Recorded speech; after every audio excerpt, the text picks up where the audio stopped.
Lesi sithombe sikaMotsepe noNyazi sekusikhashana nje ngesibonile impela, ngicabanga ukuthi liphelile isonto nohafu.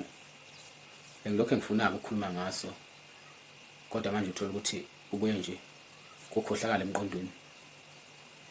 Nami-ke ingithintile indlela bekwenzeka ngayo, ngoba ngibonile lapha abantu besola uPatrice Motsepe ukuthi akaguqi ngani mayehlangana noNyazi, kungani ngaliguqela uNyazi.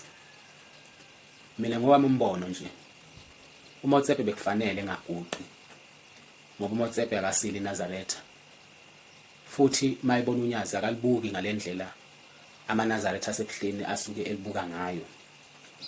Kunenkinga khona-ke mayelana nabalandeli nje boNyazi. Abalandeli boNyazi bayehluleka ukwemukela ukuthi uNyazi indlela abalibheka ngayo ayifani nale abanye abantu abayibheka ngalo abangakholelwa kulona uNyazi. Bayebetshela ukuthi bonke abantu babheka uNyazi njengalendlela bona abalibuka ngayo. Ngisho ngabachazela futhi ukuthi cha phela abanye abantu abakholelwa oNyazini, abanye abantu abakuboni lokhu nina nisuke nichaza, bese bayathukuthela-ke bebona ukuthi kushuthi uyisitha mawubachazela ngaleyo ndlela. Ngiye ngimtsheleke ngisho umngani wami ngithi mina noma ngiwumuntu ohambisana nobuNazaretha ngokwenkolo, kodwa kuya kungiphathe kabi makusuke kuzodlula nje uNyazi ngibona abantu abakholelwa oNyazini beguqa bese bephoqa abantu abangakholelwa oNyazini ukuthi nabo beguqe. Leyo nto ngiye ngiyithathe njengokuhlukumeza, ngoba ngicabanga ukuthi ukuguqa nje uguqele uNyazi kuyinto ekufanele isuke ngaphakathi kuwena enhlizweni, futhi kube yinto osuke wena uhambisana nayo.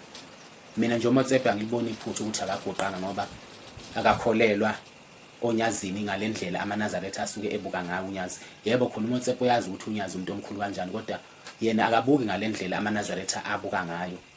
Kuyafuna ukuthi amaNazaretha nje efunde ukwamukela ukuthi le ndlela abuka ngayo uNyazi akusiyo le nabanye abantu abasuke bebuka ngayo, bekwazi lokho futhi bekwemukele.